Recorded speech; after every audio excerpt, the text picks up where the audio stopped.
name's Sam. I work for a hospital. We're helping to put on this event today with our platforms like Grad New Zealand, which you might all be aware of. But I've got Adriana here from Deloitte, who's going to be taking your questions, answering your key burning questions about the Deloitte graduate and intern programs. And Adriana, I might throw it to you to do a bit of a quick introduction to yourself about your time at Deloitte and Deloitte itself. Sure. Well, kia ora everyone. As Sam said, my name's Adriana and I look after the grad and intern program nationally for Deloitte New Zealand. So I've been at Deloitte for just over 3 years. So I started out as a graduate in the HR team, doing like recruitment coordination and lots of admin tasks, and then moved into the graduate recruitment role at the start of 2019. So this is my third campaign. And then prior to Deloitte, I studied at Victoria University in Wellington. I studied HR, management and media. What else? I actually got my job through doing an assignment on Deloitte for my HR paper. I was interested in their diversity and inclusion policies, and I reached out to the head of HR at the time to ask her more about them, and then they called me later, a month or so later, asking if I wanted to interview for a role. And then that's kind of like how I started at Deloitte. So quite a different path, but I do like to share that. I used to always say that I've like not that much out of uni, but now obviously almost 4 years, so a bit out of uni. So kind of know how you're feeling. Definitely know the scariness of applying to jobs and being rejected from them, and not knowing what right questions to ask and things. But yeah, any questions today, this is really good for you to come along and help you with your applications. Awesome. Thanks, Adriana. Maybe give us a bit of spiel about Deloitte as well. I assume most on the call would probably know a bit about Deloitte, but for those that might not know, what does Deloitte do, particularly in New Zealand? So Deloitte is a professional services firm. In New Zealand, we're across 7 different locations, but we are in 150 countries in the world.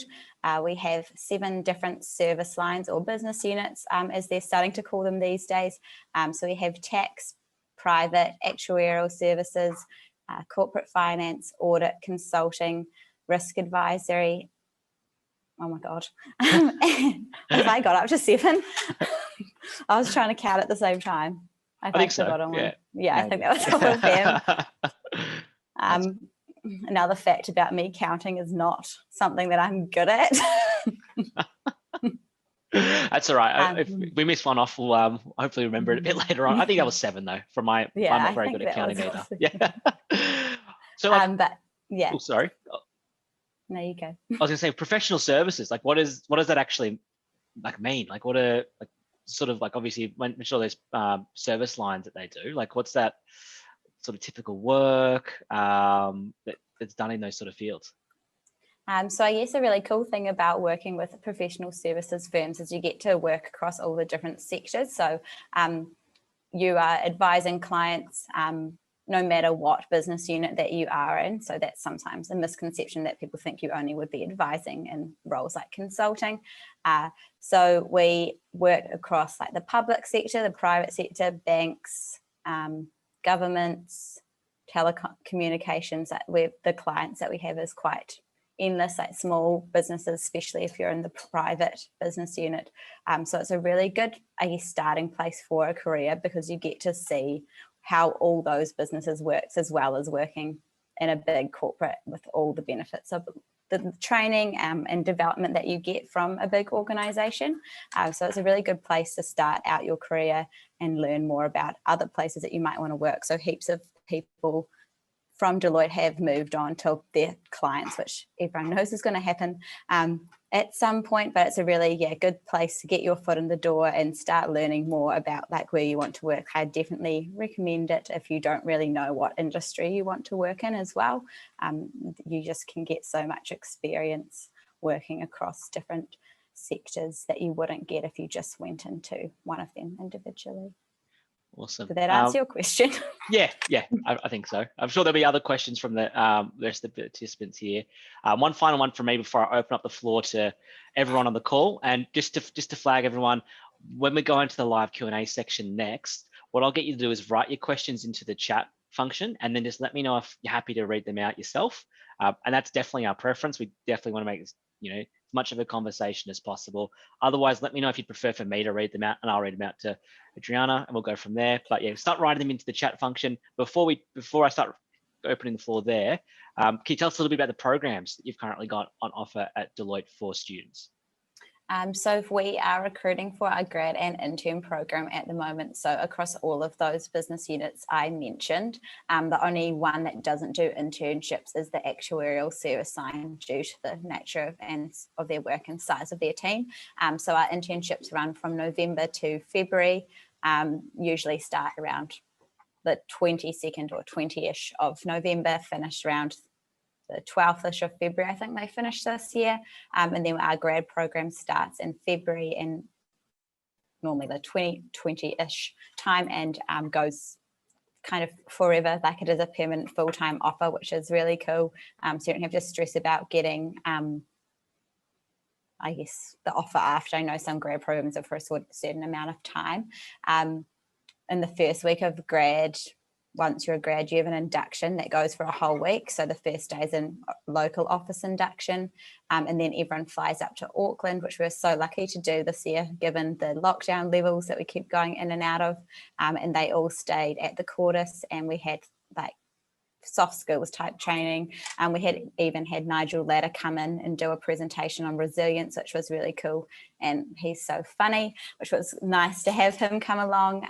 They do like some team building activities. They do a few events at night. They have a barbecue. So it's all about just to get to know your grad cohort. And then once that training's over, you have all business line trainings as well. So those ones are all specific and mostly also in Auckland. So a lot of hotel staying in your first few weeks, but everyone can go home if they want to as well.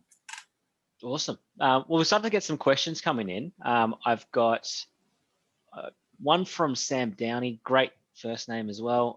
What's a typical day in the life of an audit grad, and probably even just any grad? It's probably worthwhile answering, Adriana. So this probably would be quite a stereotypical answer, but every day is quite different. So there's, I guess, no day that's really going to be the same when you start out as a grad. As an audit grad, you'll be put on a audit with a team of normally a analyst, a supervisor, field manager, and a partner. So you'll have that core team that you'll go out to your audit with. They are probably, I think, 70% based on client site, our audit team. So if you enjoy, I guess, different environments, every once in a while, it's quite a good team for that, something to take and consider. So they all drive out together.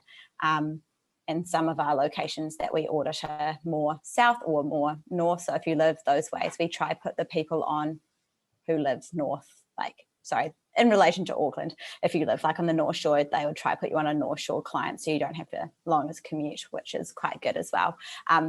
So yeah, you'd be with that team. The supervisor or field manager or manager would be telling you what you needed to do. You kind of go into the client's like rooms and look at all their documents, and then the field manager kind of reviews them all. Sorry. That's good. I'm not an audit, so I don't know like very small details, but that's what they basically get up to. Yep. They do stress that it changes quite a lot. You will stay on the same client for a few years, so you go back to the same client you've audited during like the period.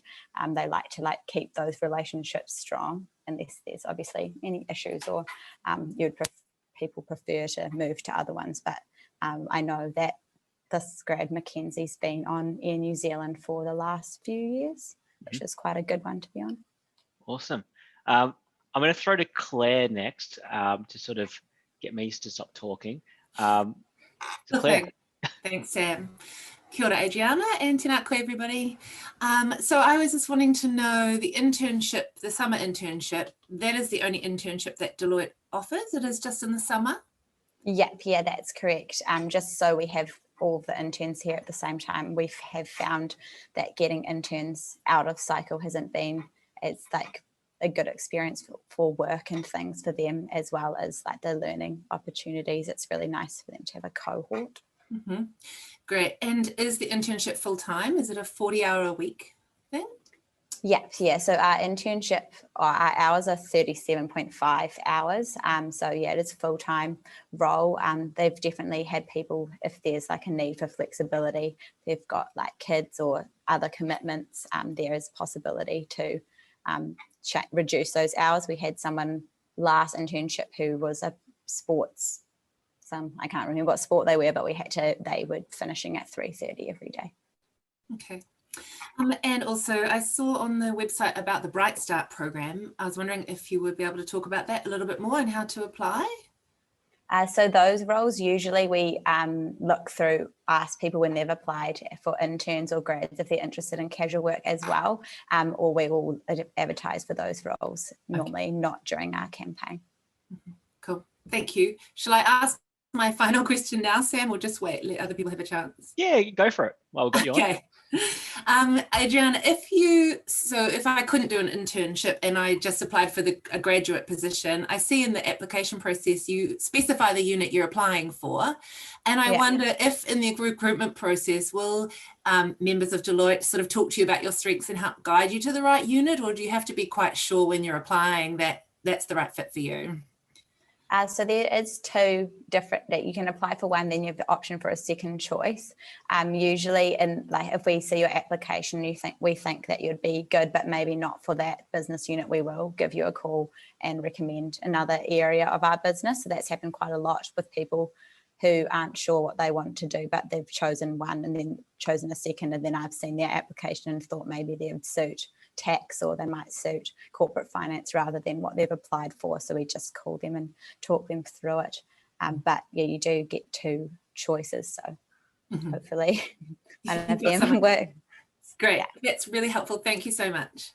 No worries. Maybe a bit of follow-up from Claire's question there. Do you have any tips for any of students on the call who are interested to work out where they think would be best for them, whether it's tax or auditing or consulting? Is there any like good resources they could look into to find out more? We've got our job descriptions on our careers site, and there is some videos on there as well. I guess talking to people at events and things will kind of help you decide. We have a quiz tool, but that's more kind of aligned to what you've studied rather than anything else about your situation. But definitely talk to people at careers fairs, read through our website. For things like our consulting service line, we've got a really elaborate download about our different offerings and what kind of projects they work on. So if you are interested in consulting, I definitely would take a look at that before applying as well. Awesome. I've got a question from Dylan. I think in direct message, but that's I'll read it out. Dylan's on the bus, so hence why I'll read it for him. Question is, I'm currently in last year of study. However, I completed my final paper in Feb 22. Should I apply for graduate roles at Deloitte or the internship roles? I guess it depends what date you finish your study, because if you're studying over summer, you won't be able to do the internship as well. But I'd apply for grad roles if you're finishing in Feb, if you're doing summer school, because we can always start you a few weeks later if you need to. But then you have something secured for the year when you finish studying, because our internships don't always flow straight into grad roles. It's kind of, they wait for people to have like that extra year of study and then they start the following year as a grad. Yeah. So the internships are more for that penultimate student, like that second, final, second last year. Awesome. Another question here from Leah. Does Deloitte consider graduates that have a postgraduate diploma in accounting? Yes. Yep. We do. Yeah. And is there any grad diplomas would be recommended to study for to get an extra opportunity to get a role at Deloitte? Is there anything you really recommend from a grad diploma perspective, or even a further study perspective? Anything to do with analytics seems to be something that all of our business units are looking for. It's really helpful in things like audit to have that on top of the accounting, as well as, probably all of them really value that analytics skills, since that's kind of where everything's heading around data. So if you've used things like Power BI before, that could be really beneficial Awesome. I might throw to Andrea next. If you're happy to read it out. Yep. So my question was, when you've sort of selected your units, like let's say risk advisory or whatever, within the graduate program, do you get much opportunity to sort of like rotate through roles within the risk advisory unit? No, they do like you to stay on the, like if you've chosen data analytics, that you'll stay in data analytics. If you're applying for Christchurch, you would be working across all of them because they're more of like a hybrid team, rather than our Auckland and Wellington teams do have those strict offerings. Okay, cool, thank you. Can you go through the recruitment process for us, Adriana? There's a question here from Bree about that. If that's okay. Yeah, sure. So our applications opened on the 8th of March, so last week. Our recruitment process has changed a little bit since last year. So the main difference is that we do have a testing component. But I guess the first stage is that we'd recommend doing research about the business unit you want to apply for, location and things like that. Then the first part of it is applying online with your cover letter, transcription, CV. This doesn't have to be an official transcript, it can just be like a screenshot from your university website. I know the official ones can take weeks to get to you, so we definitely don't need that copy. And then the next stage after you apply, you will get a link to do the testing. So this testing is around problem solving, it's personality testing, testing resilience, ethics and things like that. So there's two sides of the testing. There is a kind of like cognitive side and a numerical side. So the numerical side is when you look at the testing, there's like a little circle in the middle and there's like little, it's like a mind map. The ones on the right hand side are the more of the numerical side of things. So I would recommend doing that first and then do the cognitive, well, unless you're super good at maths and stuff like that. So that's how I did it. And then once you've completed that, your scores will be sent through to us. And if you've passed that testing, then your CV will be reviewed by myself and my colleague, Ali, if you're applying for the South Island. And then we go to video interviews. That's an automated video interview. So you're one of those, there's 4 questions, kind of around like motivation, just to get to know you, and also kind of questions like what would you do in this situation. It's quite like quick, so you have 1 minute 30 to answer each question, so it's not supposed to be like a really long interview, but it's kind of as a part of the process. Instead of doing something like a phone screen, we're using video, so more people can see that. So that could be reviewed by someone from HR, and then it's reviewed by someone from the business unit that you apply for. And then after that is interviews. So if you, I guess, are comfortable, you can come in for a face-to-face interview, or we will be hosting them on Zoom as well, if people would prefer Zoom interviews. There is case studies for corporate finance, but they are the only one that has a case study that I'm aware of at the moment. I guess rewinding back to after the first testing for consulting, if you pass this testing, you go to a job simulation. So this is similar to a video interview, but there's also written responses and multiple choice, and it's kind of giving you a real piece of work that consulting might do to give you a taste of what it's like working in the area. And then after that, it's reviewed by HR and then consulting. Another thing to note for a consulting process is that they won't be interviewing anyone until applications have closed, whereas our other service lines are interviewing, well, the first interview is tomorrow actually. So they're starting interviewing this week. So it's definitely dependent on which area you're applying for with how the process will go.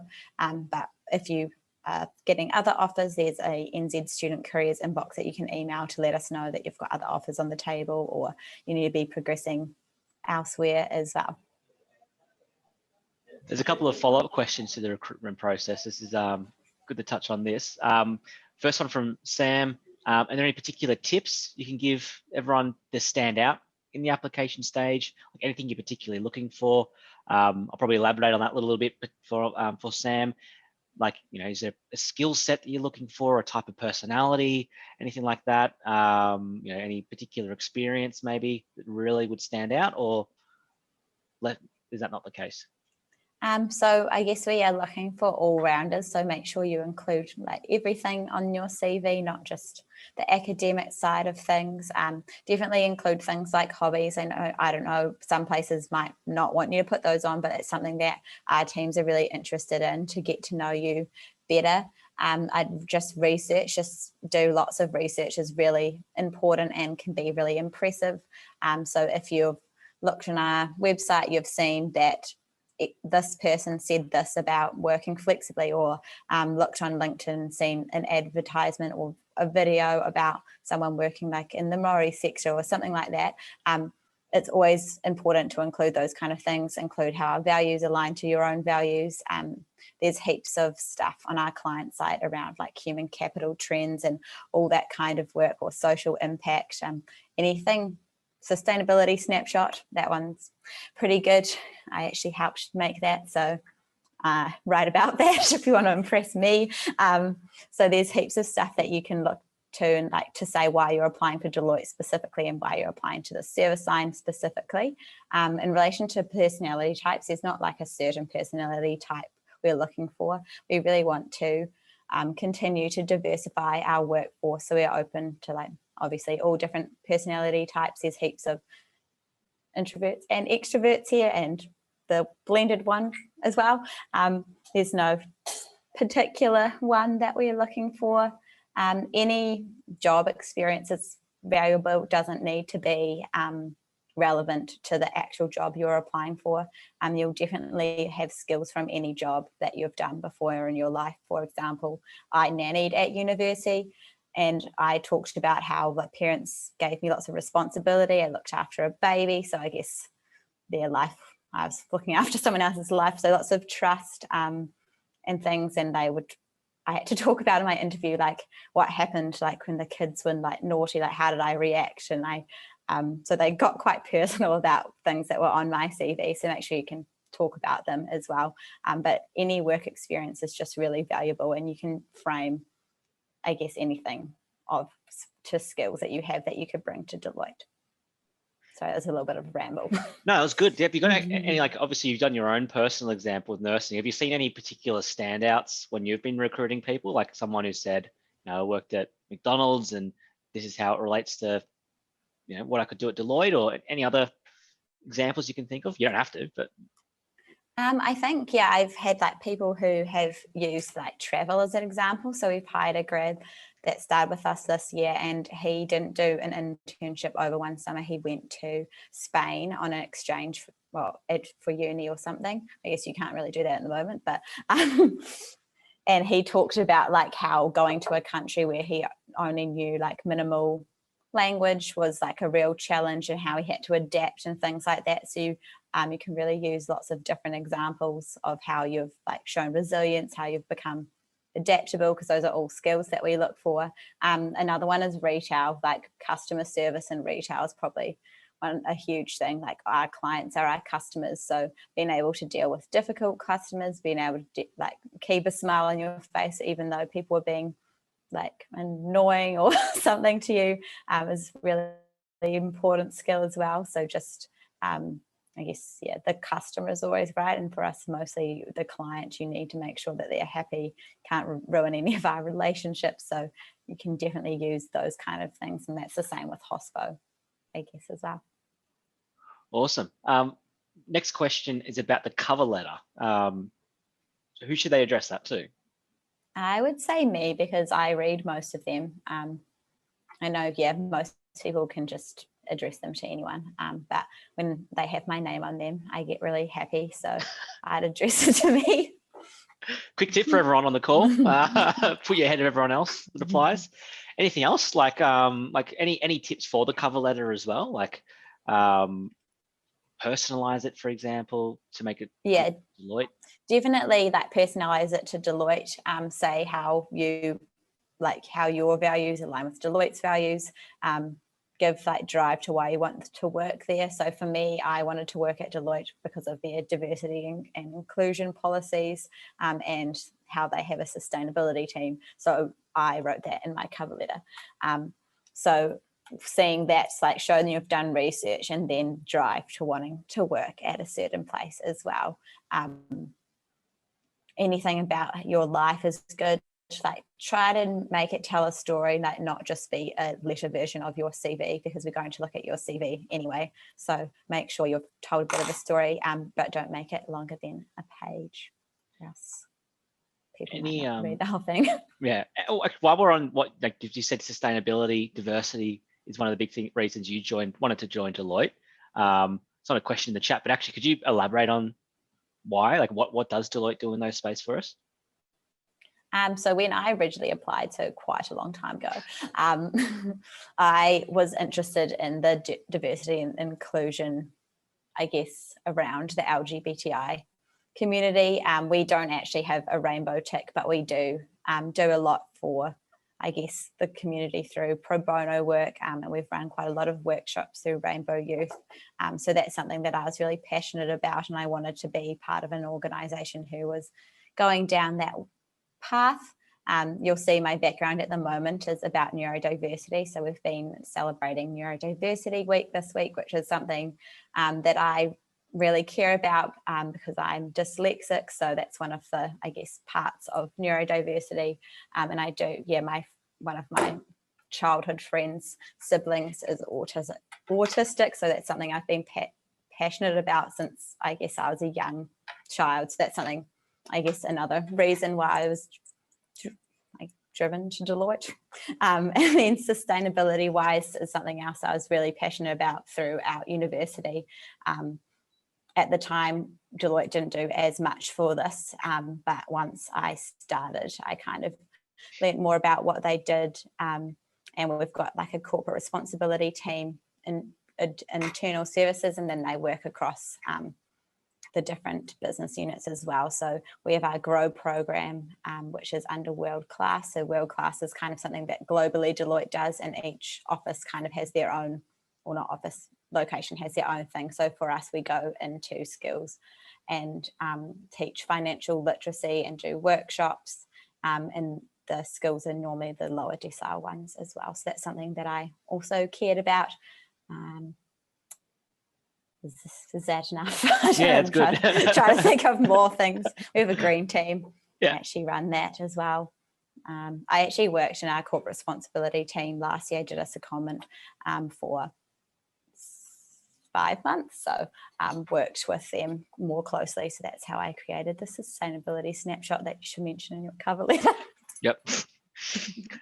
So you're trying to say that twice now, so everyone better be writing that down. Actually, it sounds like you've actually championed a lot of causes internally as well. Is that something that you'd look for from future grads as well? If someone who might bring passion about a particular cause that they can help to build in Deloitte? Yeah, definitely would be a good thing to get involved in. We've got lots of different community groups, and if you're interested in creating more community groups, you can as well. I guess, yeah, lots of this initiatives we have come from people starting as grads, and including myself when I first started. So definitely, if you are really passionate about something, include it in your cover letter, and Deloitte's pretty good at making things happen. We also do have a volunteer day everyone gets per year, so that's pretty good. I always do mine for interns because it's part of my job, but other people get to do whatever they kind of please. You can do skills-based volunteering, so using your skills from your job. So if you're an auditor, you can help audit like a small business as pro bono, or for like, I think consulting ran some strategy sessions. But for me, last year we helped with United Way to give Christmas presents to the less fortunate people with the interns. So there's lots of different things that you can do throughout the year as well. Awesome. I'm going to come back to Ming Ming's question there, but I might throw to Claire. Just happy to chat about something. Hi, Adriana. I don't want to put you on the spot, but just when you were talking about inclusion, I was wondering, something that's really important to me as an organisation I work for would be have that awareness around gender equality, and, you know, just ensuring that that exists in terms of pay and promotions and all of the other stuff, all the cultural stuff. Do you mind speaking to that? Yeah. So I guess for the gender side of things, we have a policy called the All-In policy, and this is a global policy, which is to ensure that we are hiring more women and promoting more women, as well as the pay equity thing.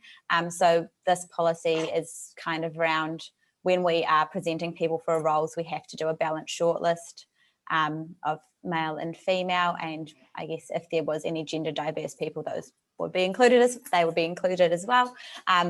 So for all of our roles, yeah, we do have to have a gender split. All our interviewers need to have a male and female interviewer.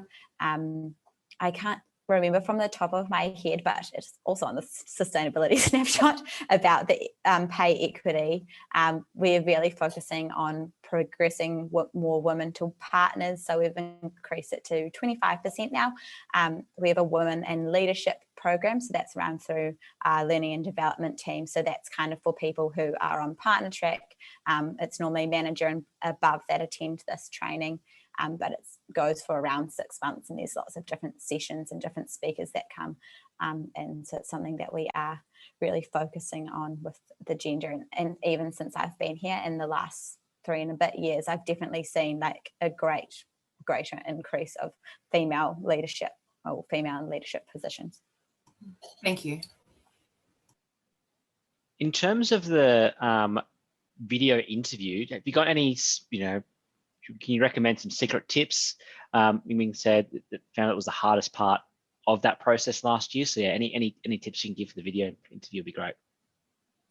I guess just, well, first of all, relax when you're doing it, which is easier said than done. It's hard to look at yourself when you're answering a question is what I find. So even right now with myself on Spotlight, trying to not look at my face. But what you can do is you can put a piece of paper across your screen. That's one of my tips. So when you're not looking at your face when you're talking, it can be a bit distracting. Make sure you're in a quiet space. The other thing you could do is practice talking to someone who's not going to respond back to what you're saying, because I guess it's quite hard talking like an answer to someone, no one's giving you anything back. So I would, if you've got a cat maybe, or like a dog, they're not going to know what you're saying if you're talking about why you want to work in tax, or even, I guess a baby, or you could just look at yourself in the mirror. Before I went to interviews, I practiced answers when I was in the shower, of how I would answer questions around motivation and like things like managing tasks and stuff. There's heaps of questions online if you search up like behavioural interview questions, and we have used quite a few of those in our video interview. So if you have practice, it can always help, but I wouldn't read something whilst you're doing it, because you can definitely tell if people are reading something in their videos. But just, try be yourself, like show your personality through it. It's obviously, one of the scariest things. We do look at it in conjunction with your CV and rest of your application. So we won't be like, oh, this video was not great, they're going to be a bad applicant. We make sure we're considering the whole application when we're looking at your video, because we do know that it's very uncomfortable and very awkward, and not something that everyone enjoys doing. Because for the interview, it's a recorded, isn't it? Like that, does a question pop up on a screen or something like that? Yeah. And records the answer. Do they get a chance to redo if they're not happy with it, or is it just? No, just one. Attempt? Yeah. So it's kind of, to like be the similar as like a phone screen. So if I was calling you about it, you can't redo your answer. Yeah. And to avoid it being scripted, right? At the same time. Yeah. Cool. Actually, you sort of mentioned one, make sure you're not, reading off anything. Is there anything in any of the application stage, any absolute, do not do's, any common mistakes you see grads and students making in their application process? Writing the wrong business on their cover letter or CV, or leaving track changes on their CV as well. I recommend updating or uploading your CV and cover letter as PDFs if you can, especially if you have pages on a Mac, because we won't be able to open them because we have HPs and they don't have that. So PDF everything. I've had a few CVs that have track changes and like obviously someone sent it to their mum and their little comments on the side being like, maybe include this. So make sure you've accepted all your track changes and uploaded them like that rather than, PDF that. And then, really long cover letters would be the other thing. People have sworn in their video interviews. They thought it was over, drop something, etc. Make sure you, before you're going to say anything bad, make sure you've stopped recording. I guess the other thing is but the process can take a while, and just to be patient. No one wants anyone in the recruitment process to get heaps of messages from lots of people. So if we've got delays, we'll definitely be updating that on our Instagrams, probably the best platform to check for updates, as well as will be posting on LinkedIn. Like last year we were updating around, obviously COVID, there's going to be delays, etc. But those would be the tips. Sarah's actually asked, I think you mentioned it before, but just to confirm, how long would you recommend the cover letter be? I'd say no more than a page. Half a page is good, just to get down what you want to say. I read one yesterday that was, I didn't read it at all actually. Oh, I read a little bit of it, but it was 2 pages long, and that was way too long. So it was a bit waffly, wasn't getting the point across. So definitely, do 1 page. Is that actually, as you're sort of saying that, is that why you look for 1 page? You want to see if people can get the point across, and obviously you're time sensitive, but it's also a case of how well you can explain yourself. Yeah, a bit like, I guess that the cover letter is a bit a part of being able to see how you write as well, because for all of the roles that is important. Make sure you spell check everything. People keep spelling bachelor's wrong with a T. I don't know why that keeps happening, but make sure you get someone to review it as well, because sometimes you miss words if they are right words, like from and form. I know that I do that. Yeah. Andrea, would you like to ask your question?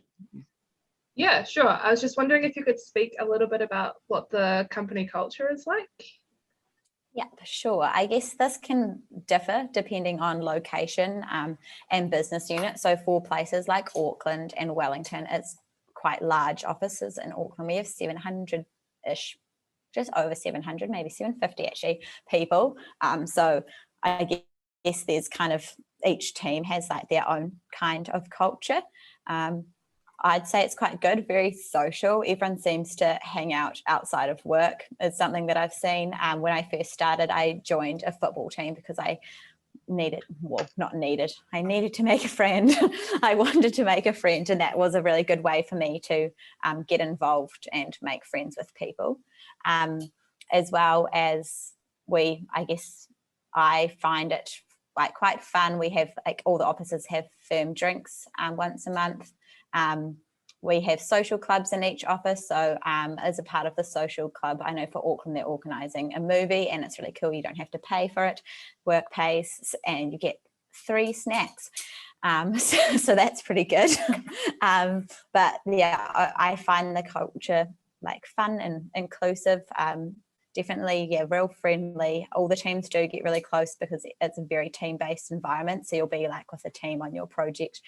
So like what I said earlier, for audit, they'll be out at the client site just with that group. So they get quite close with those people. They end up like having dinners if they have to like work late and things like that. So you get to know your team quite well. Even the partners. So I'd say that the partners are all really friendly, like they're not scary to go talk to.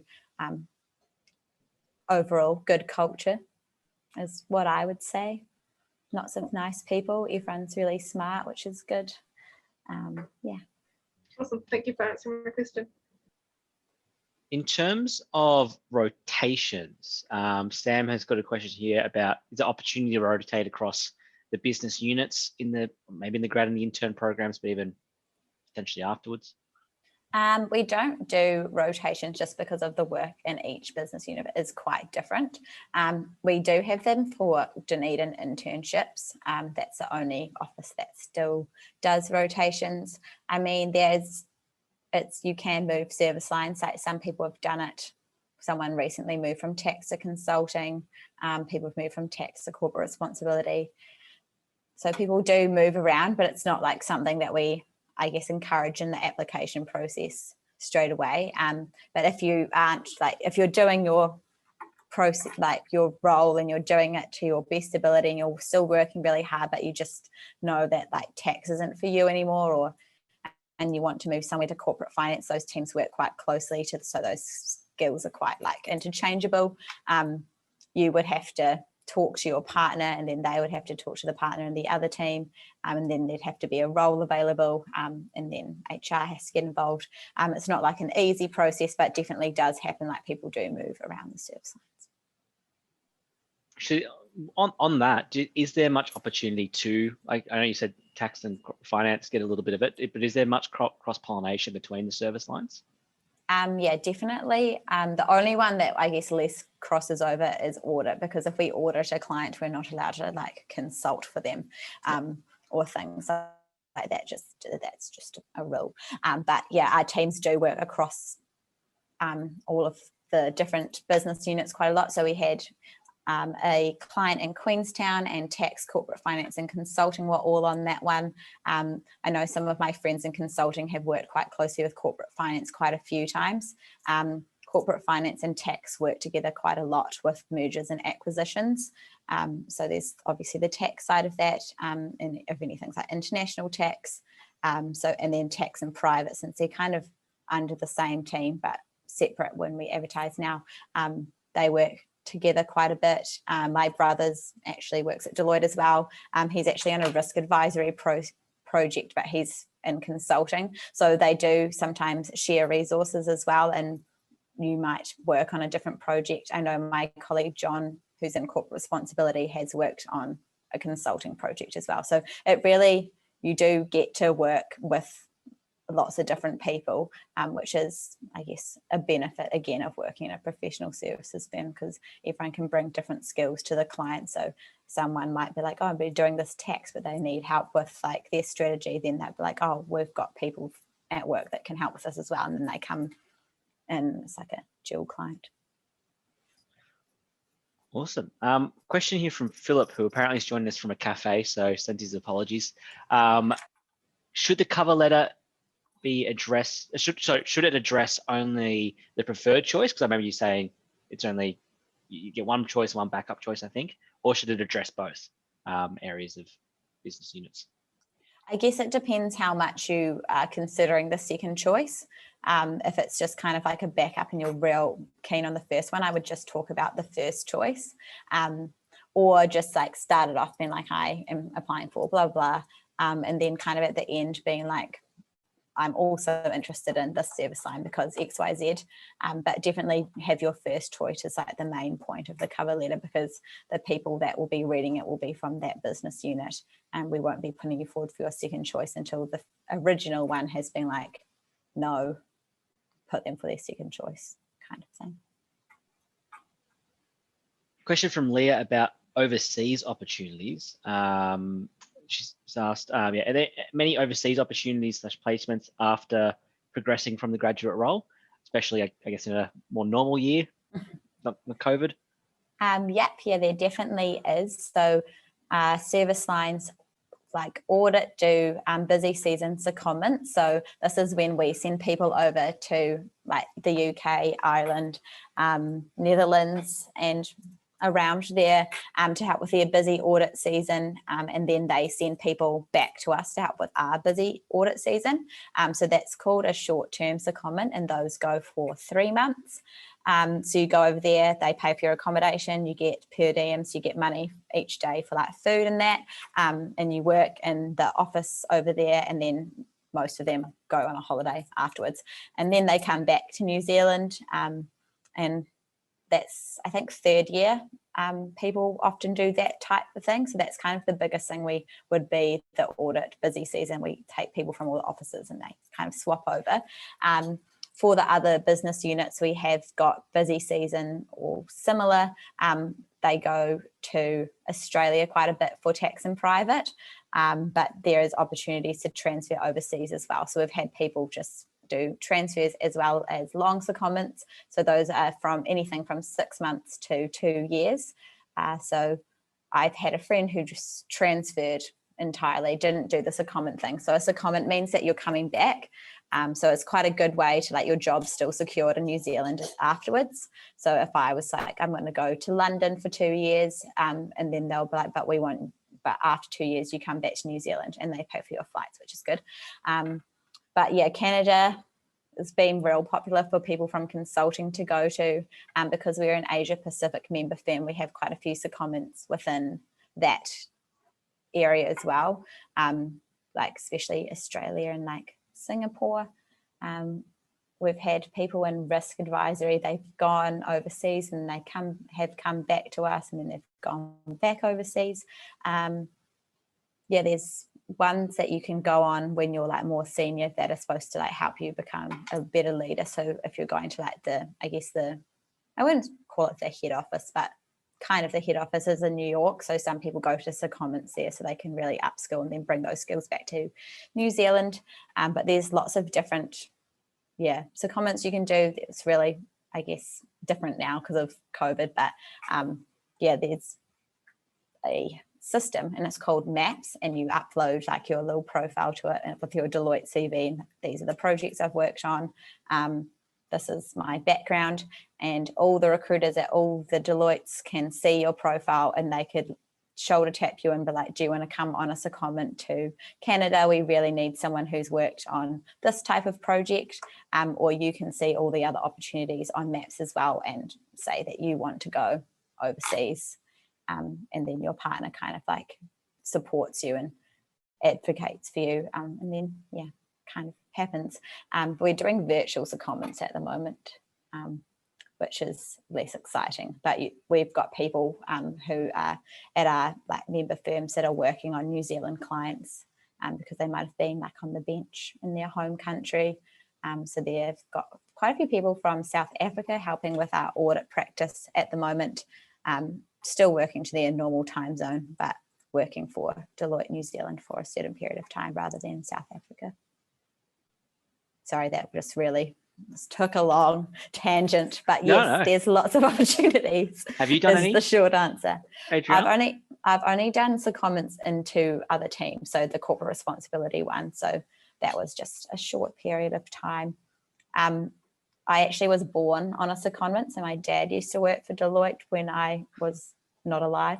And he actually went on a secondment to the New York office. And then my mum got pregnant and I was born over there. So that was cool for me because I've got dual citizenship now. But I have been on a secondment as a baby.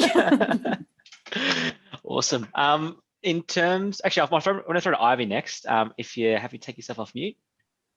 Yes, could you please talk more about the learning and the development team at Deloitte? You just mentioned in your previous answer. What did I mention? Oh, learning and development team. Yes, so we've got a team of 3 that is our learning and development team.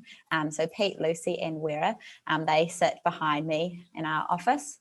So Pete and Lucy are the facilitators and Vera is a coordinator. So we have lots of different training programs that are like Deloitte specific. So we have these Deloitte universities around the world and they all get trained by them to run out these trainings. So there's senior milestone, manager milestone, business activator program, which are like the key ones that we do each year, and then women in leadership, which I mentioned earlier, and then there's like a partner program, like partner track type thing. So they all run those different programs, as well as things for our grads like personal effectiveness and things like that. We have also worked with external parties. They work for people to come in and do those trainings too, but we've really lucky in P&P or HR team, we get to do all the trials of the training. So I think end of last year, we got to do the managing difficult conversations part of one of our programs. So we get to like give the feedback before they roll it out to the business. We did the unconscious bias training. So everyone in the grad recruitment process has done that one now. But yeah, they run such, I guess it's so broad, all the trainings they run, it's hard to remember them all. But yeah, grad trainings, intern trainings as well, all the way from intern to partner. Everyone's got trainings at some point. Everyone did like a virtual facilitation training. Like, you don't have to do it, but if you want to, they send out emails like who wants to do this, and they sign up and they run quite a lot of different trainings. Yeah, that was kind of a new one because of COVID. We didn't used to have to do virtual facilitation as much. Thank you so much. So we've got about 10 minutes remaining of the event. So make sure if you've got any last questions, particularly those who might not have asked a question so far, definitely get them in while we still have Adriana on the call. But I've got one for you, Adriana, more broadly. Is there any piece of advice that you can give for, particularly the most important piece of advice you might give to any student aspiring to work, not just within Deloitte, but within the professional services sector more broadly? I just don't want to sound cliche, but I always do. I would say just be yourself. Like, we're looking for lots of different types of people, and if you're showing who you really are on your application, it's never going to like hold you back. I mean, I wouldn't like obviously swear and be like I get wasted all the time, but definitely like show your full personality. That's probably something that I didn't do in my interview, and I was really shy, which is the complete opposite of how I actually am. And then after a week, they were all like, oh my God, shut up. But definitely, yeah, show your full personality. I would say like working at Deloitte is a place where I can bring my full self to work. So it's something that people want to see in the interview, in your process. So definitely show who you are. I know that all my, I guess, counterparts at the other Big Four have said the same thing. We just want to get to know you and know that you really want to work with us, and so we can know that we want to work with you as well. Following on from that, any advice you'd give for students who do land a job with Deloitte? Anything that help them survive and thrive in their first year? Anything they shouldn't do as well? I guess don't be afraid to ask questions. Everyone knows that you're new and you're not going to know the answer to everything. I guess coming from university, you may, you will be at the end of your degree and you're like, I kind of know this place now. It's kind of like that whole feeling again when you're moving from like school to university or a job from university. You're like, I am the new kid on the block. I don't know what I'm doing here. So definitely ask lots of questions. I guess the induction really helps you get to know your other fellow grads. So it's really important to use them as well. So some of your other grads might know how to do something that you might not know how to do. Also, yeah, lifelong learning. I guess you're always going to be learning things. So don't be afraid to like try something different. We've got lots of different trainings, as I've mentioned, and on the job you'll learn lots of new skills, lots of new technologies, and always be open to those new learnings. The other thing, use your initiative. If you don't have enough work, ask someone for work. Make sure, I mean, no questions are a stupid question, but obviously don't ask silly things. Like if someone's busy, make sure you email or chat them rather than interrupting them. All those little things that you, should think of, but sometimes people don't. Just be adaptable. The biggest challenge for our grads last year was obviously going into lockdown, and this year as well, they had their second week in lockdown. So just being adaptable, and things will challenge you. Clients will say silly things, partners will say silly things, people won't do what you ask them to do. Just, I guess, remain calm, try not to let anything rattle you. Yeah, roll with the punches. Yeah, definitely. Yeah. First 2 years, it's hard. Can be hard, still can be hard. I still find work challenging at times, dealing with lots of different stakeholders. I'm not going to be like it's easy. I've cried a few times, well, not even a few, not this year though. Success. But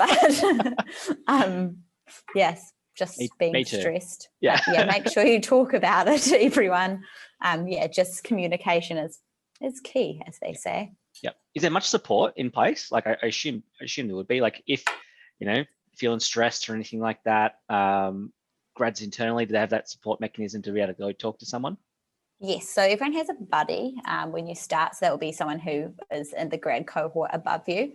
And then you also have a coach, which would be manager level, who you can talk to. And then also me and the rest of our HR team are also there for you to talk to. And then we also have EAP services. So if you need to go talk to a therapist, that's all, I guess, covered by Deloitte, and it's all confidential if you make an appointment, but you just have to say that you work at Deloitte, so that it's free.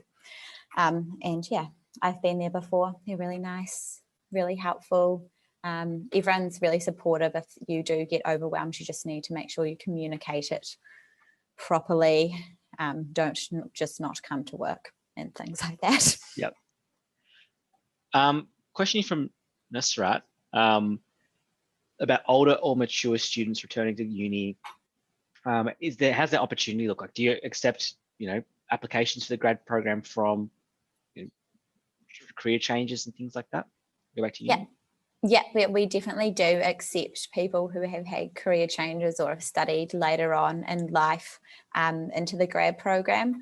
We do have someone that started this year. She actually interned and then ended up moving straight into a grad role, and she was someone who worked, I think, in retail for 10 or so years, and then she decided to go to university after that. So we do definitely take mature students into our grad program. But if you have any experience that's slightly relevant, if you've applied for the grad program, we see that we might offer you at an analyst type level or a consultant level, which is still a junior role, but won't be directly with all the grads, because you might have some of those soft skills and personal effectiveness type things that we do train them on. We've had another case where we had someone intern with us, and he was also a mature student. He actually used to be in the police, and then after his internship, they offered him like a role when he'd finished his studies, but as an analyst rather than in the grad program, because he was, I guess, more mature and didn't feel like he needed to go in the grad program, and they felt the same way about him as well. So yeah, he just went into an analyst level, which is like entry but not grad program. Yeah. All right, I reckon we've got about a minute left, so maybe final sentence for us, Adriana. Do a bit of a spiel. Why, a sentence or two. Why should students apply for Deloitte? Because we are the leading professional services firm in the world. Because there's really great people, really great opportunities. It's great for your CV, for future roles. I know it's probably not something I should say, but everyone knows that everyone stays at the Big Four for 4 years and then moves on. So it's great experience. We've got amazing training.